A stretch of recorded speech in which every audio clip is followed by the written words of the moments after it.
दोस्तों नमस्कार, colonel Ajay CO Ajay astro money group first global astro finance digital channel से आपसे मुखातिब होता हूं। आज है 4 अक्टूबर सन 2024।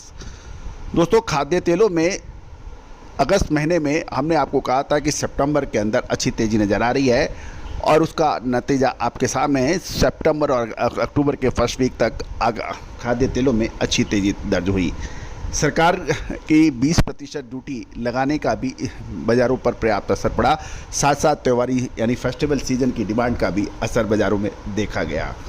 दोस्तों, ये सभी अग्रिम विश्लेषण हमने आपको अगस्त महीने में दिया था और उसका नतीजा आपके सामने है।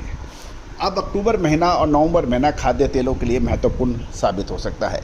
एक तरफ मूंगफली की फसल, सोयाबीन की फसल और फेस्टिवल डिमांड, साथ साथ सोयाबीन की अच्छी फसल के भी समाचार मिल रहे हैं। दोस्तों, कुछ महत्वपूर्ण खबरें ये भी निकल के आ रही हैं कि भारत का एडिबल ऑयल इंपोर्ट यानी आयात काफ़ी कम हो गया है। खबर ये निकल के आ रही है कि भारत में सितंबर महीने में 5.38 लाख टन पाम तेल का आयात का अनुमान है, जो अगस्त के मुकाबले लगभग 34% कम है। जानिए पूरी रिपोर्ट विस्तार से। दोस्तों, यदि आप खाद्य तेलों के व्यापारी हैं, मिलर्स हैं, तो हमारी विशेष रिसर्च रिपोर्ट आपके लिए फ़ायदेमंद साबित हो सकती है। आज ही संपर्क करें। खबर निकल के आ रही है कि ऑयल कॉम्प्लेक्स के भाव सबसे ज़्यादा होने के कारण इंपोर्ट में गिरावट देखी गई है। दूसरी ओर अंतर्राष्ट्रीय बाज़ारों के अंदर भी खाद्य तेलों के दामों में कुछ मजबूती देखी गई।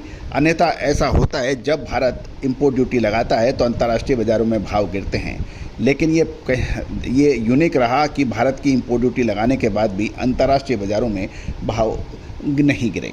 दूसरी ओर पाम तेल का आयात सितंबर महीने में 34% कम हुआ। साथ साथ सोया ऑयल का इंपोर्ट 15% घटा और ये 3.88 लाख टन, और सनफ्लावर ऑयल का इंपोर्ट 49 यानी 49% घटकर 1.45 लाख टन रहने का अनुमान लगाया गया है।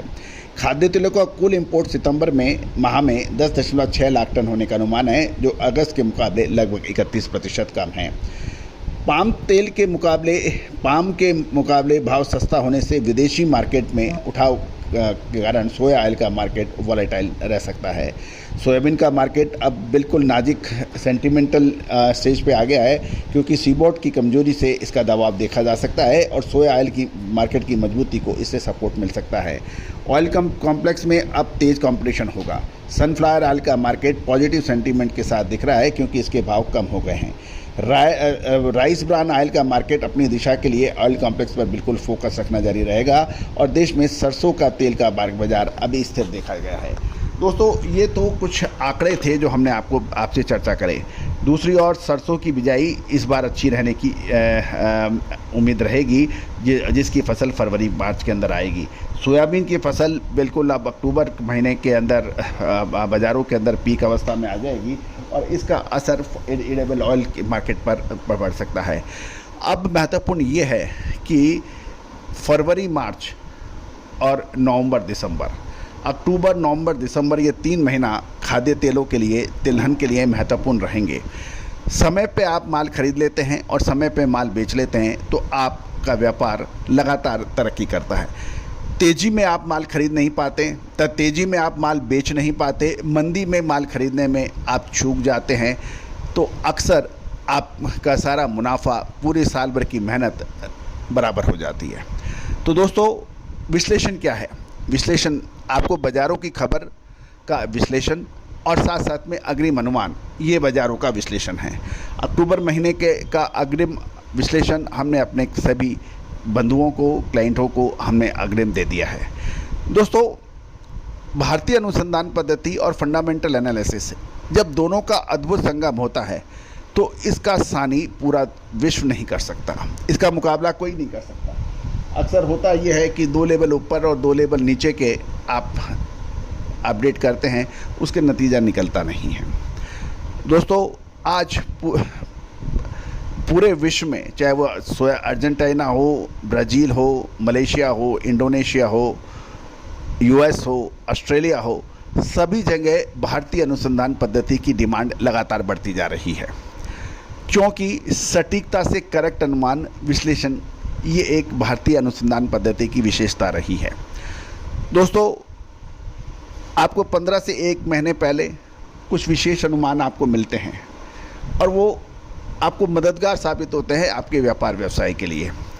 और अक्सर होता यह है कि आपकी 30-30, 40-40 पेज की आप रिपोर्ट देखते हैं, कितना प्रोडक्शन हुआ, कितना इंपोर्ट हुआ, कितना क्या पोजीशन है, लेकिन उसके बावजूद भी आप उसमें निर्णय नहीं निकाल पाते हैं कि बाज़ार में क्या होने की संभावना है, क्या माल खरीदें या बेचें। ये क्लियर आंसर उसमें नहीं मिलता है।